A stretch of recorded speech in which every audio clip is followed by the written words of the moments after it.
우리 다 함께 기도하고 말씀을 듣도록 하겠습니다. 아버지 하나님, 아버지께 영광을 올려드리고자 합니다. 이 시간 성령께서 저희들 가운데 자정하여 주셔서 저희들 몸과 마음을 지켜주시고 저희들의 마음을 빼앗는 일들이 없도록 이 시간 저희를 붙들어 주시옵소서. 그렇게 함으로써 광야에서 말씀으로 승리하신 예수님을 본받아서 저희들도 승리할 수 있도록 주님 이 시간 역사해 주옵소서. 감사드리며 예수님의 이름으로 기도하옵나이다. 아멘.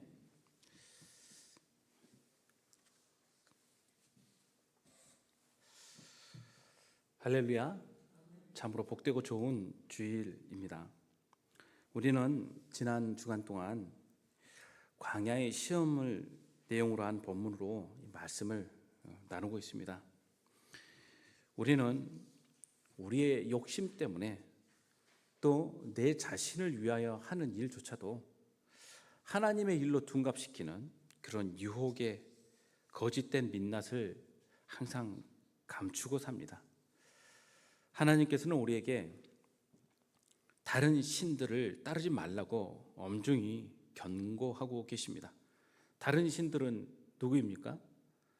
바로 속이는 가짜 신들입니다. 속이는 것은 사단의 가장 중요한 속성입니다. 가짜 신들은 속이는 약속, 그 허망한 약속을 주면서 존재하고 있습니다. 그래서 하나님께서는 너희는 다른 신들, 곧 내 사면에 있는 백성의 신들을 따르지 말라고 엄중히 말씀하고 계시는 것입니다. 사면에 있는 백성들의 신들은 곧 세상 가운데 세상의 욕심을 따라서 그 허망한 약속을 따라 사는 그 세상의 사람들을 이야기하고 있습니다. 하나님은 질투하시는 하나님이라고 우리에게 말씀을 하십니다. 질투하시는 하나님은 어떤 분이십니까? 우리를 사랑하시는 분이시라는 뜻입니다. 물론 질투가 너무 심각할 때는 문제가 되죠. 그러나 사랑하는 사람이 질투가 없다고 한다면 그 사랑이 어찌 사랑이라 할 수 있겠습니까? 어느 정도 그 안에 사랑의 마음이 표현될 때 우리는 그걸 질투의 마음 가운데 이해를 하기도 합니다. 하나님께서는 참으로 질투하시는 하나님입니다. 저희들이 마음과 눈을 빼앗는 것들에 대하여 하나님은 방관하시는 분이 아니십니다. 너희 중에 계신 너희 하나님 여호와는 질투하시는 하나님이시다. 예수님께서는 이 사랑의 하나님 그 말씀을 가지고 연거푸 사단의 그 유혹 앞에서 승리를 하셨습니다. 그리고 이제 끝으로 세 번째 시험 앞에 또 놓이시게 되는데요. 누가복음 4장에 보면 사단이 예수님을 예루살렘으로 모시고 가서 성전 꼭대기에 세웠다라고 나옵니다. 그리고 뭐라고 말을 하냐면요, 내가 만일 하나님의 아들이었던 여기서 뛰어내리라 라고 이야기를 합니다. 그것으로 시험의 내용을 끝내는 게 아니라 말씀을 인용을 합니다. 기록되었을 때 하나님이 너를 위하여 그 사자들을 명하여 너를 지키게 하시리라 하였고 또한 그들이 손으로 너를 받들어 내 발이 돌에 부딪히지 않게 하시리라 하였느니라. 이 시험의 내용은 똑같이 마태복음 4장에 등장하고 있습니다. 물론 순서는 두 번째, 세 번째가 서로 좀 차이가 나게 배열이 되어 있지만 내용은 똑같죠. 거룩한 성으로 데려가다가 성전 꼭대기에 세우고 내가 만약 하나님의 아들이든 뛰어내리라 기록되었을 때 그가 너를 위하여 그의 사자들을 명하시리니 그들이 손으로 너를 받들어 발이 돌에 부딪히지 않게 하리라 하였느니라. 사단은 앞서서 하나님의 아들로서의 특권으로 이기라고 유혹하였습니다. 두 가지 시험을 앞에서 진행을 하였죠. 하나는 생존에 대한 시험이죠. 돌덩어리를 떡덩어리로 만들어라 라고 하면서 지천으로 놓여있는 그 광야의 돌들을 가지고 시험하였습니다. 그리고 이제 또 두 번째로는 세상의 영광과 권세를 다 줄 것처럼 유혹하면서 내게 경배하면 이것을 주겠다라고 그렇게 속이면서 또 시험을 하였습니다. 이 두 시험 다 예수님께서는 하나님의 말씀으로 승리를 하셨죠. 그런데 이번에는 세 번째는 좀 독특하게 시험을 겁니다. 뛰어내리라. 뛰어내리면 하나님의 사자들이 천사들이 나와서 너를 사뿐히 들어줄 거야 라고 이야기를 하는데, 이 시험의 내용이 그냥 사단이 하는 이야기가 아니고 하나님의 말씀을 인용하여서 이 시험을 진행을 합니다. 이게 좀 어떻게 보면은 굉장히 다른 내용이라 할 수 있겠습니다. 사단은 하나님 말씀 모를까요? 사단은 하나님 말씀 아마 잘 알 겁니다. 왜 그렇습니까? 하나님을 보좌하던 그 타락한 그 천사 중에 하나 아닙니까? 그러니 하나님의 말씀을 잘 알고 있겠죠. 그리고 사람들이 어떤 말씀을 좋아하는지도 아마 잘 알고 있을 겁니다. 그런 말씀들을 가지고 이제 시험을 하는 것 아닙니까? 우리는 우리의 바람이 담긴 간구와 또 간청, 기도를 올릴 때 하나님께 응답받기 위해서 굉장히 많은 방법을 쓰지 않습니까? 그러면서 어쩔 때 하나님께 응답받았다고 우리는 여기고 고백합니까? 거의 10중 8구 하나님의 말씀이 보일 때 응답받았다라고 이야기를 합니다. 어느 날 내가 이렇게 기도하고 있었는데 설교 말씀 중에 이 말씀이 인용되어서 이 말씀이 내 마음에 꽂히더라. 또 성경을 아침에 쫙 폈는데 그 펼쳐진 성경 말씀이 하나님의 응답으로 내게 들리더라. 여러 가지 또 기도하는데 하나님의 말씀이 내 머리에 화삭 스치면서 그 말씀이 몇 장 몇 절 이렇게 들리길래 얼른 펴봤더니 이 말씀이 내게 응답이 되더라. 뭐 이런 말씀 좀 들어보지 않으셨어요? 좀 익숙하지 않습니까? 하나님의 말씀이 보이면 하나님의 응답일까요? 이 앞에서 우리는 조금 한번 고민을 해봐야 됩니다. 말씀이 보이면 그 말씀이 응답일까? 오늘 사단 또한 하나님의 말씀으로 뒷받침하지 않아요? 높은 성전으로 예수님을 모시고 가서 뛰어내리면 천사들이 나타나서 돌봐줄 거라는 거 아니에요. 자, 예수님께서 성전 꼭대기에서 뛰어내리시면 천사들이 나타나서 예수님을 붙잡아 줄까요? 아니면 떨어져서 어떻게 되는지 지켜보고 있을까요? 질문 자체가 잘못되었죠. 어떻게 보면요, 예수님은 그렇게 무모한 시험 앞에서 무모한 그런 그 행동을 하지 않으셨을 겁니다. 그런데 우리 마음 가운데는 그런 생각이 있어요. 예수님께서 정말 그냥 뛰어내리셔야 할 일이 있어서 별 수 없이 뛰어내리셨다면 그냥 천사들이 지켜만 보고 있었을까? 아니었을 겁니다. 왜 그러냐면요, 예수님께서는 물 위를 걸으셨기 때문이에요. 안 그래요? 물 위로 걸으실 때 예수님께서 물에 빠지지 않으시고 물 위로 걸으셨잖아요. 그걸 보면 뛰어내리시면 뛰어내리셔야 할 만한, 정말 그 하나님의 뜻을 이루기 위해서 뛰어내리셔야 될 만한 일이었다고 한다면 천사들이 왜 예수님을 붙잡아서 그렇게 하지 않았을까요? 예루살렘에 가보시면 성전이 지금은 없어요. 성전이 있던 자리만 남아 있습니다.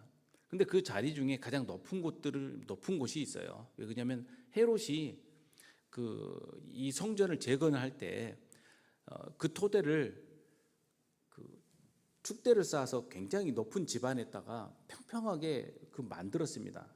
그러면서 높이 올렸기 때문에 가서 보면 그 돌로 쌓아둔 그 담빙이 굉장히 높게 지금도 남아 있습니다. 거기에서 또 성전의 자리를 만들어서 또 쌓아 올렸다고 한다면 얼마나 높겠습니까? 그리고 이제 가보시면 아시겠지만 예루살렘 성전이 있는 그 주변은 전부 다 뭐냐면 돌바닥으로 돼 있어요. 돌로 다 깔려 있습니다. 거기에서 높게 뛰어 내리면 어떻게 될까요? 그냥 말을 굳이 상상할 필요도 없을 겁니다. 그런데 사단이 어떻게 말씀을 인용하냐면 시편 91편 말씀을 인용을 합니다. 9절에서 12절에 있는 말씀을 인용하죠. 내가 말하기를 여호와는 나의 피난처시라고 지존자를 너희 거처로 삼았으므로 화가 내게 미치지 못하며 재앙이 내 장막에 가까이 오지 못하리니. 즉 하나님을 믿는 하나님의 자녀들에게 주신 말씀이 하나님은 피난처시기 때문에 그 하나님께서 어떤 재앙도 미치지 못하도록 지켜주신다는 내용이에요. 그가 너를 위하여 그의 천사들을 명령하사 내 모든 길에서 너를 지키게 하심이라. 천사들이 모든 곳에서 눈동자처럼 지키는데 그들이 그들의 손으로 너를 붙들어 발이 돌에 부딪히지 아니하게 하리로다. 조금 말씀을 변형하긴 했어요. 뛰어내리면, 높은 곳에 뛰어내리면 받들어준다는 뜻이 아니라 길을 가다가 돌뿌리에 걸려서 그냥 꽈당 넘어지지 않도록 그렇게 가는 곳마다 이렇게 지켜준다는 내용이에요. 자, 성경에도 근거가 있으니 똑같이 뛰어내리면 천사들이 받들어줄 것 아니야. 이게 하나님의 자녀들에게 주신 약속인데 그 약속대로 이행해 보라는 거죠. 하나님이 해주실 분이죠. 정말 하나님이 나를 지켜주실 수 있을까? 내가 그렇게 한번 해보자. 일단의 사람들이요, 그런 일들을 저지른 게 뉴스에 한번 나온 적이 있어요. 캐나다의 어느 그 호수인가에서 제가 그 국제 뉴스로 봤어요. 그것을요. 좀 수년 된 이야기인데요. 캐나다의 어느 호숫가에서 아마 그 집회를 했던 모양이에요. 말씀 집회 같은 걸 하고 교인들이 거기에서 배를 탔던 모양이에요. 그러다 그 중에 한 분이 일어나가지고 그렇게 소리쳤대요. 우리가 오늘 은혜도 많이 받았는데 예수님께 기도하고 물 위를 한번 걸어봅시다.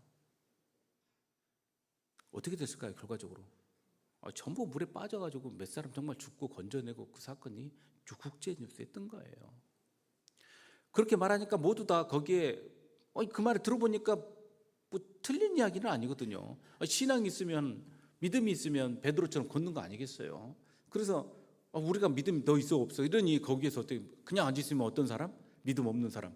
그러면 이제 곤란해지잖아요. 일어나서 다 같이 물 위로 뛰었던 것이죠. 앞사람 빠질 때 뒷사람 안 뛰어내렸어야 되는데 왜 그 사람들 다 뛰어내렸는지 난 이해가 좀 안 갑니다. 이분들요.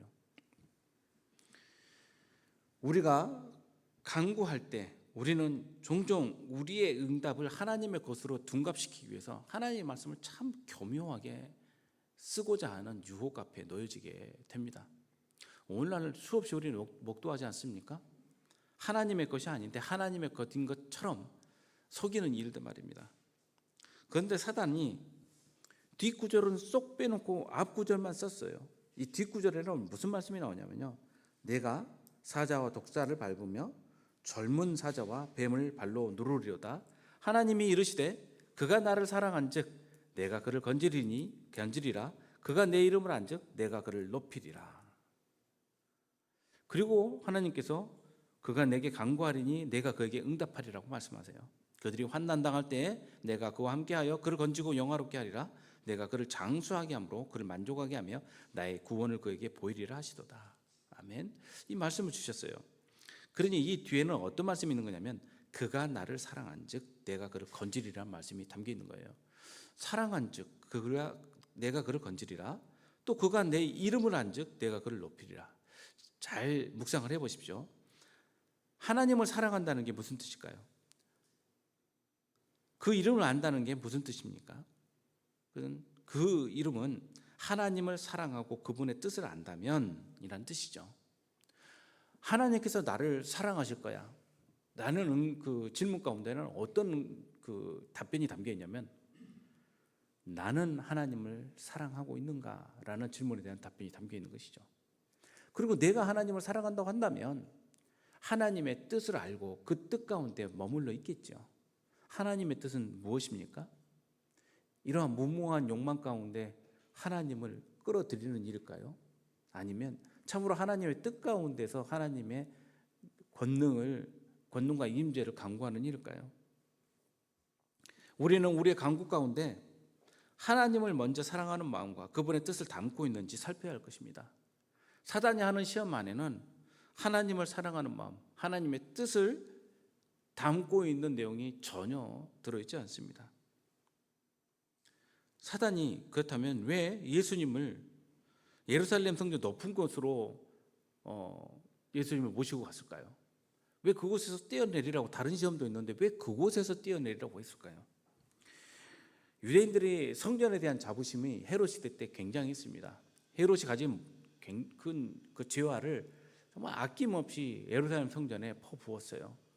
언젠가 저와 함께 이제 예루살렘을 가신다면 예루살렘 본래의 성전이 그 세워졌던 기둥 밑단을 가보실 수가 있어요. 지하 터널로 해서 그 위로 이렇게 지층이 높아졌기 때문에 본래적으로 있었던 그 밑에 그 밑단을 가보면 그 가장 큰 돌을 볼 수 있는데 무려 길이가 14.5m, 대략 15m 정도 되는 길이를 가지고 있고요.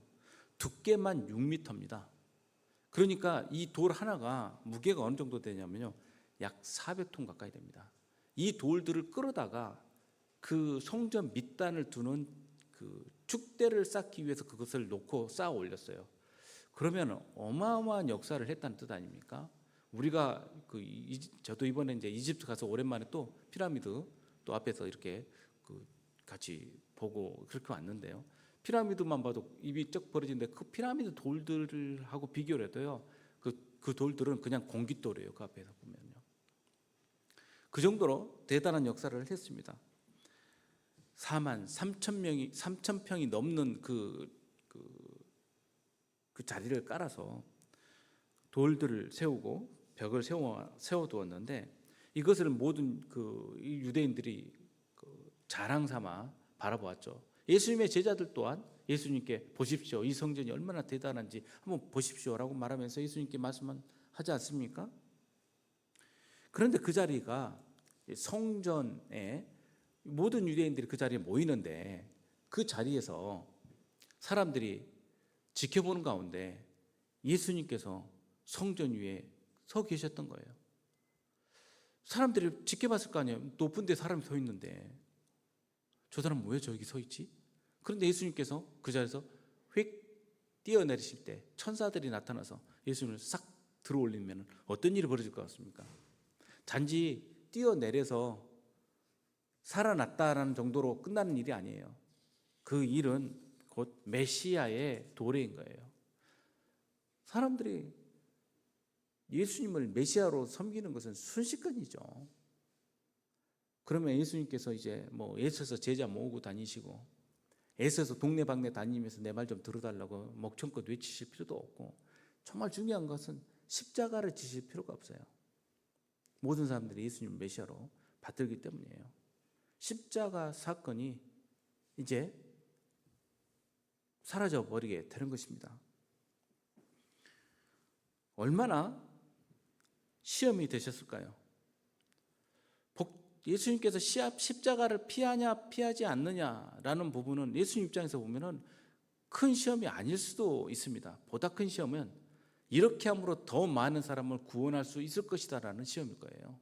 저는 예수님이 십자가를 두고 이 고난을 피하냐 피하지 않느냐를 가지고 고민하실 분은 아니라고 생각을 합니다. 그런데 또 다른 유혹거리는 뭡니까? 그 몇몇 사람들 모아가지고 다니면서 애써서 고생하실 필요 없이 온 열방에 있는 유대인들이 소문을 타고 다 몰려들 것인데, 그러면 정말 쉽게 세상 가운데 복음을 전할 수 있는 것 아니겠어요? 더 많은 사람을 그냥 한꺼번에 구할 수 있는 것 아니겠어요? 이러한 시험은 예수님께서 한 번만 당하신 것이 아니라 또 당하세요. 이 누가복음 뒤에 보면 이 시험이 끝나고 예수님께서 말씀으로 이기신 다음에 뭐라고 써져 있냐면 사단이 잠깐 동안 떠나갔다고 이야기가 나옵니다. 떠난 게 아니라 잠깐 떠나요. 그리고 예수님께 또 시험을 하러 오는데 그때가 언제냐면 십자가에 달려 계실 때예요. 마태복음 27장에 보면 지나가는 자들이 예수님 십자가에 달리신 예수님을 보면서 머리를 흔들고 예수님을 모욕하면서 성전을 헐고 사흘에 짓는 자여, 내가 만약 하나님의 아들이거든 자기를 구원하고 십자가에서 내려오라 하며, 그와 같이 대제사장들과 서기관들과 장로들과 함께 희롱하여 이르되 그가 남은 구원하였을 때 자기는 구원할 수 없도다. 그가 이스라엘의 왕이로다. 지금 십자가에서 내려올지어다. 그리하면 우리가 믿겠노라. 그가 하나님을 신뢰하니 하나님이 원하시면 이제 그를 구원하실지라. 그의 말이 나는 하나님의 아들이라 하였도다 하며, 같은 말로 시험을 하고 있습니다. 하나님이 원하시면 사랑하면 그를 구원하실 것 아니야? 이 시편 말씀 아니에요. 그러니 내려와 보라는 거예요. 내려오면 다 믿겠다는 거예요. 만약에 정말 십자가에서 예수님께서 못 박히신 그 자리에서 예수님께서 그냥 걸어 내려오셨으면 이 사람들이 믿었을까요? 안 믿었을까요? 예수님을? 믿었죠. 당연히요. 왜 안 믿겠어요? 자, 그러면 대제사장부터 모두 다 예수님을 메시아로 선포할 것인데 또 얼마나 빨리 그 복음이 전파되겠습니까? 이 시험이 고통스러운 것은 의심이라는 사단의 가장 뛰어난 특기가 배어 있는 시험이기 때문이에요.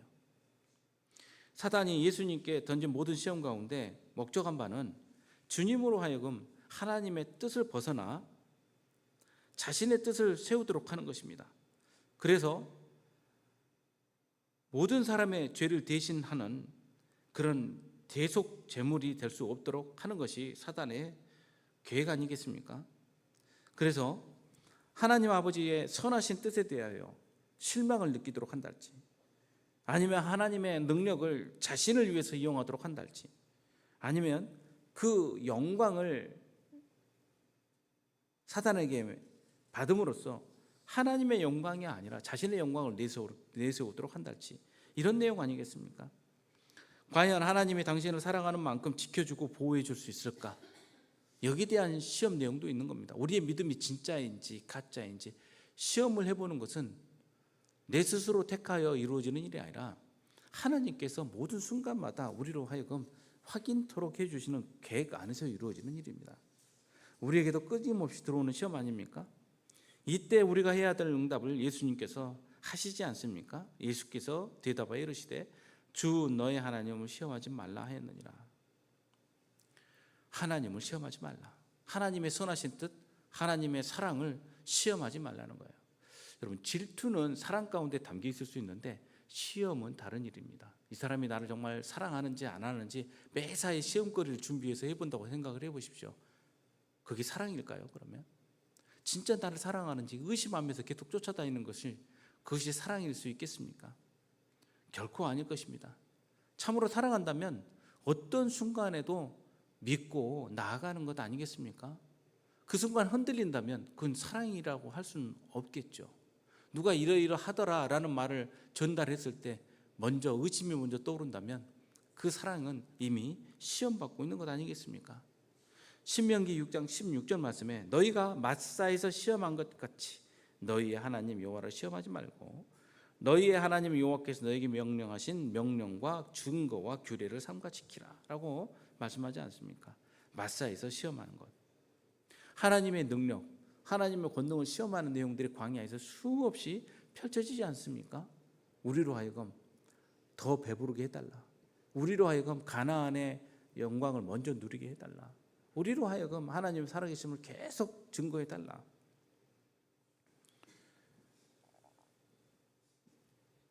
여호와께서 보시기에 정직하고 선량한 일을 행하라. 그리하면 내가 복을 받고 그 땅에 들어가서 여호와께서 모든 대적을 내 앞에서 쫓아내시겠다고 내 조상들에게 맹세하신 아름다운 땅을 차지하리니 여호와의 말씀과 같으니라. 여호와의 눈에 보시기에 정직하고 선량한 일이라는 게 무엇입니까? 정직하다는 것은 바르다라는 뜻인데 이 바르다라는 뜻은 하나님의 길에서 벗어나지 않는 이란 뜻입니다. 그러니 하나님의 길에서 자기 멋대로 가지 않고 반듯하게 하나님의 길을 따라가는 일이 바로 정직하다는 뜻이에요. 선량한 일이라는 것은 토브라는 뜻은 하나님께서 주신 복을, 그 하나님의 뜻이 담겨있는 그 복을 누리는 일을 말을 합니다. 거기에는 어떠한 의심도 담겨있지 않습니다. 그렇게 되었을 때 하나님께서 그 복을 내려주시고 약속하신 아름다운 땅을 우리에게 주시겠다는 그 말씀이 이 신명기 6장에 담겨 있는 것입니다. 즉 내가 판단해서 내 입장에서 바르고 좋은 일이 아니라 하나님의 눈에 맞는 하나님의 뜻에 부합한 바르고 좋은 일을 하라는 뜻이에요. 그렇게 되었을 때 우리는 우리의 기준이 아니라 하나님의 기준에서 하나님의 뜻 가운데서 행할 수 있게 되는 것 아니겠습니까? 사단이 예수님을 시험하였던 세 가지 유혹에 대해서 요한일서는 이렇게 말씀하고 있습니다. 요한일서 2장 15절에서 17절에 이 세상이나 세상에 있는 것들을 사랑하지 말라. 누구든지 세상을 사랑하면 아버지의 사랑이 그 안에 있지 아니하니 이는 세상에 있는 모든 것이 육신의 정욕과 안목의 정욕과 이생의 자랑이니 다 아버지께로부터 온 것이 아니요 세상으로부터 온 것이라. 이 세상도 그 정욕도 지나가되 오직 하나님의 뜻을 행하는 자는 영원히 거하느니라. 아멘. 세상은 무엇을 말합니까? 하나님의 뜻이 아닌 그 속이는 다른 신들을 말하는 것 아니에요? 세상의 정욕은 무엇이냐면 우리 안에 있는 갈망들이에요. 하나님의 뜻이 아니라 세상 가운데 있는 갈망을 말합니다. 안목은 무엇입니까? 부러워하는 이 눈이라는 뜻이 담겨 있는데요. 보는 것마다 부러워하는 이라는 뜻이 담겨 있어요. 그리고 이 생의 자랑은 무엇입니까? 공허한 것을 말을 합니다. 영원하지 않는 것을 말을 하죠. 이 세 가지 유혹과 시험이 예수님께서 이기신 광야의 시험 가운데 담겨 있는 것입니다. 우리는 무언가 다른 사람보다 더 나은 것들을 보여주기를 원해요. 끊임없이 그 시험 가운데 놓여지게 됩니다. 말을 할 때 나를 겸손하게 해봐야지라고 하면서도 무슨 유혹이 드냐면 이 겸손이 다른 사람들보다 더 나아 보이도록 하고자 하는 욕심이 스며들게 됩니다. 저는 그럴 때마다 아차하고 생각될 때가 있어요. 참 겸손해야지, 다른 사람들보다 조금 더 낮아지는 모습을 보여야지 라고 하면서도 그 안에 어떤 욕망이 깔려 있냐면 나는 그들보다 더 나은 사람이야 라는 그 욕망이 깔려 있는 것을 보고 깜짝깜짝 놀랄 때가 참 많습니다. 아무리 선한 모습을 보이려고 해도 우리는 우리 힘으로 안 된다는 것을 결국 그런 절벽을 느끼게 됩니다. 이 세상도 그 정욕도 지나가지만 오직 하나님의 뜻을 행하는 이는 영원히 거하느니라. 이 세상과 정욕은 세상이 주는 욕심이며 허망한 것입니다. 그것은 다 지나가 버리는 것이죠. 그러나 하나님의 뜻은 영원한 것입니다. 그래서 철학자들도 그러한 말을 하지 않습니까?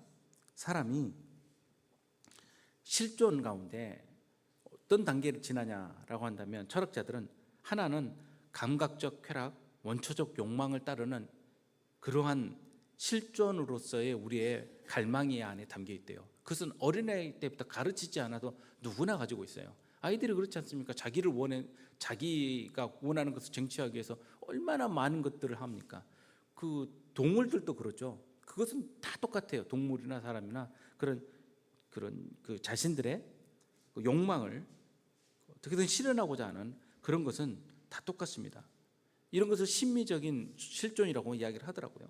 그 다음에 뭔가 조금 나은 모습으로 나아가기 위해서 도덕적인 실존을 체험하는데 그것은 자기가 가진 죄책감에서 벗어나기 위해서 또는 자기가 다른 사람보다 조금 더 나은 사람으로서 생존하기 위해서 취하는 모습입니다. 그게 좀 더 어떻게 보면은 나은 거니까요. 그런데 이런 단계를 다 지나게 되면 결국 궁극적으로 절대자 앞에서 서는 신앙적 실존의 자리가 있다라고 말을 합니다. 물론 철학자들이 말하는 그 절대자라는 그 개념이 조금 우리가 생각하는 것과는 좀 다를 수 있어요. 자, 우리는 어떠한 단계에 서 있습니까? 광야의 단계도 이러한 단계에서 점차 나아가는 모습들을 보여주는 자리거든요. 그래서 골로새서 3장 1절에서 2절에 이렇게 말씀을 합니다. 그러므로 너희가 그리스도와 함께 다시 살리심을 받았다고 한다면 위의 것을 찾으라. 거기는 그리스도께서 하나님 우편에 앉아 계시느니라. 위의 것을 생각하고 땅의 것을 생각하지 말라. 성도 여러분, 우리는 무엇을 간구합니까? 이 땅의 것을 간구합니까? 아니면 그 하늘의 것을 소망을 합니까? 하나님께서 우리에게 명하신 명령과 증거와 규례가 무엇입니까? 이제 곧 부활절이 오고 부활절이 6월절과 맞닿아 있지 않습니까? 이스라엘에서 제가 살 때 6월절이 다가오면 온 가족들이 다 함께 모여서 식탁에서 묻고 답하는 과정을 거치는데 이걸 하가다라고 이야기합니다. 전승 이야기가 담겨 있다는 뜻인데요. 그것을 가장 나이가 높은 가장이 이 일을 합니다. 온 가족이 모여서 오늘 말씀에 나와 있는 신명기 말씀처럼 묻고 답하는 것이죠. 자녀들이 먼저 묻고 왜 우리는 이렇게 이 저녁에 이러한 일을 행합니까? 그리고 하나님께서 왜 우리를 이집트 땅에서 이렇게 이끌어내셨습니까? 여기에 대한 질문에 성경 말씀으로 답하는 과정들이 들어가 있습니다.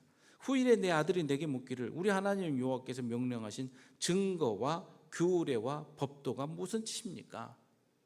우리에게 왜 이런 명령을 하셨습니까? 그 명령의 내용은 무엇입니까? 라는 질문이죠. 여기서 증거라는 것은 에드, 하나님께서 주신 약속을 말을 합니다. 그 약속이 뭐냐는 거예요. 야곱과 그 삼촌 외삼촌 라반이 서로 다투다가 함께 모여서 약속을 했는데 그 약속을 자리를 뭐라고 말하냐면 길르앗이라고 말을 합니다. 갈르앗, 그 증거, 약속의 무더기, 돌을 쌓아서 서로 약속을 확인하도록 한 자리가 바로 그 자리예요. 길르앗이라고 불리는 거. 거기서 나오는 단어 에드라는 단어는 곧 하나님과의 약속, 그 증거를 생각하죠. 하나님께서 우리에게 주신 약속의 증거는 무엇입니까? 규례는 뭐냐면 호크마라고 해서 법을 말합니다. 그리고 주신 법은 무엇입니까? 그 약속을 위해서 주신 법은 뭡니까? 또 나중에 법도라는 말은 미슈파트, 판단이에요. 그리고 정의는 무엇입니까? 우리가 그 정의에 목말라 있지 않습니까? 지금 얼마나 우리가 정의에 목말라 있습니까? 정의는 무엇입니까? 그때 이렇게 답변을 하게 됩니다. 내 아들에게 이르기를 우리가 옛적에 애굽에서 바로의 종이 되었더니 여호와께서 권능의 손으로 우리를 애굽에서 인도하여 내셨나니, 권능, 하작에서 강력한이란 뜻입니다. 그 헬라어로는 디나미스라고 나오죠. 하나님께서 이 세상에 없는 가장 강력한 권능으로 우리를 이끌어내셔서 이집트의 종사디에서 우리를 해방시켜 주셨다, 끌어내셨다. 야짜라는 그 말이 이게 엑소더스라는 말이에요. 끌어내셨다는 거예요, 우리를.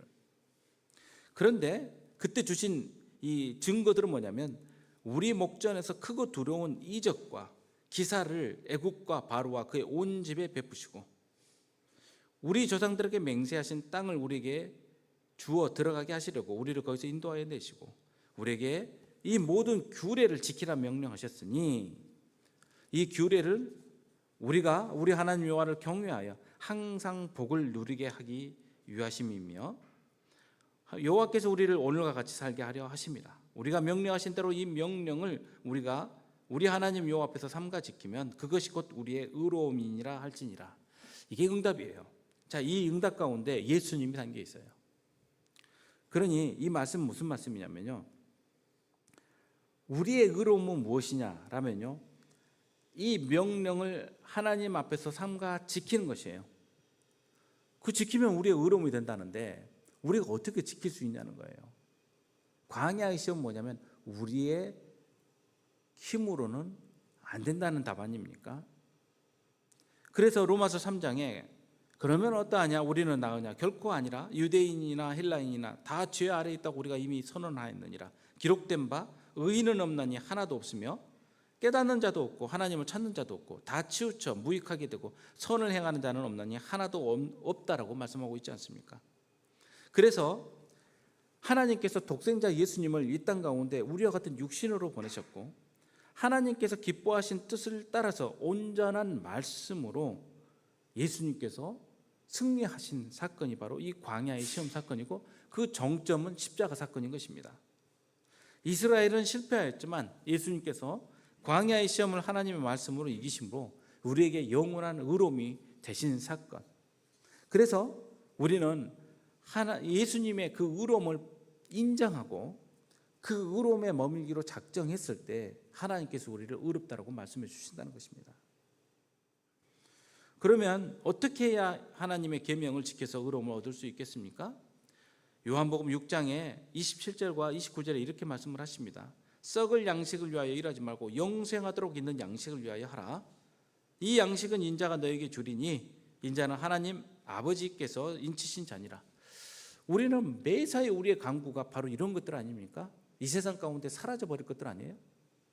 그런데도 여전히 그 유혹 앞에서 우리는 놓여 있게 되고 끌려가게 되죠. 그러면 어떻게 해야 우리가 하나님 일을 하겠습니까? 라고 이스라엘 백성들이 예수님께 묻죠. 예수님께서 답변하십니다. 이 묻고 답하는 것이 곧 유월절 때 벌어지는 일들이에요. 그럼 우리가 어떻게 해야 하나님의 법도와 규례를 지킬 수 있고 그 규례 가운데 우리가 복을 받을 수 있습니까? 라는 질문이죠. 예수님께서 하나님께서 보내신 일을 믿는 것이 하나님의 일이니라. 하나님께서 보내신 일을 믿는 것이 하나님의 의로움이니라. 이 뜻인 거예요. 하나님의 의로움은 우리가 어떻게 이룰 수 있겠습니까? 하나님께서 보내신 자를 믿어라.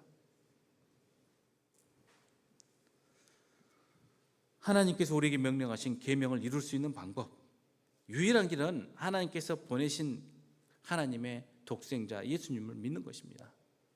로마서 1장 16절과 17절 말씀에 내가 복음을 부끄러워하지 아니하노니 이 복음은 모든 믿는 자에게 구원을 주시는 하나님의 능력이 됨이라. 먼저는 유대인에게요 그리고 헬라인에게로다. 여기서 말씀하는 능력, 디나미스가 바로 아까 말씀드린 강한 힘이란 뜻이에요. 하나님께서 강한 힘으로 우리를 구원해 주셨음을 믿으라는 거예요. 근데 그 믿음, 그 약속은 어떻게 성취가 되냐면요, 복음에는 하고 17절에 이 복음이 바로 그 약속이죠. 하나님께서 주신 그 옛 약속이 바로 구약에 있는 율법의 약속이라면 이제 예수님께서 우리에게 주신 새로운 약속이 바로 이 복음 아닙니까? 복음에는 하나님의 의가 나타나서 믿음으로 믿음에 이르게 하나니 기록된 바 오직 의인은 믿음으로 말미암아 살리라 함과 같으니라. 아멘. 하나님께서 우리에게 어떻게 약속을 성취하도록 주셨습니까? 우리가 어떻게 그 약속을 이룰 수 있도록 우리는 어떻게 성취할 수 있습니까?